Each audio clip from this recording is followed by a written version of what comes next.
దేశం దాటిన మిల్లర్ల దందా. కాకినాడ పోర్టు నుంచి అక్రమంగా విదేశాలకు సీఎంఆర్ రైస్. బీఆర్ఎస్ హయాంలో లీడర్లు మిల్లర్ల బరితెగింపు. సూర్యాపేట జిల్లా కేంద్రంగా వెలుగు చూసిన భాగోతం. ఇందులో రెండున్నాయి. ఒకటేమో ఈ సీఎంఆర్ బియ్యాన్ని మిల్లర్లు తరలించింది ఒకటి. రెండోది ఈ రేషన్ బియ్యం ఉంది చూసిరా. మొన్న ఈ మధ్య ఓయూ జేఏసీ నాయకుడు సురేష్ యాదవ్ డీజీపీ కంప్లైంట్ చేసిండు.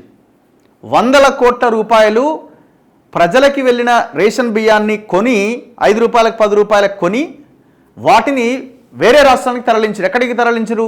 కాకినాడ పోర్టుకు తరలించారు.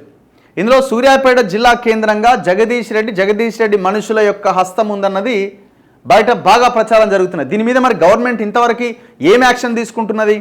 ఎవరు? Civil supply minister Uttam Kumar Reddy గారు మరి జగదీష్ రెడ్డి మంత్రిగా ఉన్న సమయంలో సూర్యాపేట నియోజకవర్గ ఎమ్మెల్యేగా ఉన్న సమయంలో చేసిన అక్రమాల మీద ఎందుకు ఎంక్వైరీ జరుగుతలేదు? కారణాలేంటి? ఒకవైపునేమో కోమటిరెడ్డి జగదీష్ రెడ్డి మీద అంత ఎత్తునే గుర్తాడు, ఉత్తమ్ కుమార్ రెడ్డి మాత్రం సైలెంట్గా ఉంటాడు. ఏందో అర్థం కాదులేదు. సూర్యాపేట జిల్లా కేంద్రంగా వెలుగు చూసిన భాగోతం. 8 మిల్లుల నుంచి 515 కోట్ల రైస్ ఇతర దేశాలకు. ఒకే మిల్లు నుంచి 100 కోట్ల విలువైన బియ్యం గయాబ్. ఎఫ్ఐఆర్ నమోదు చేసి దర్యాప్తు చేస్తున్న పోలీసులు.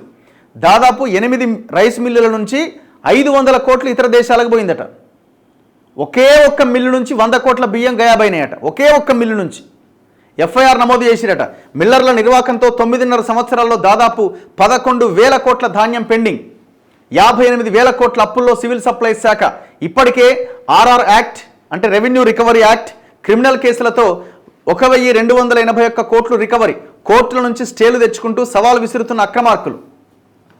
సూర్యాపేట జిల్లా గడ్డిపల్లి రైస్ మిల్ నుంచి కాకినాడకు సీఎంఆర్ ధాన్యం తరలిస్తుంటే పట్టుబడ్డ లారీలు. ఎక్కడి నుంచి పోతుంది? ఎక్కడికి పోతున్నది? బీఆర్ఎస్ హయాంలో లీడర్లతో కలిసి కొందరు మిల్లర్లు చేసిన అక్రమాలు సూర్యాపేటలో ఒక్కొక్కటిగా వెలుగు చూస్తున్నాయి. ముఖ్యంగా కస్టమ్ మిల్లింగ్ రైస్. సీఎంఆర్ కోసం సర్కార్ ఇచ్చిన ధాన్యాన్ని మరాడించి విదేశాలకు అమ్ముకున్న భాగోతం సూర్యాపేట జిల్లాలో వెలుగు చూసింది.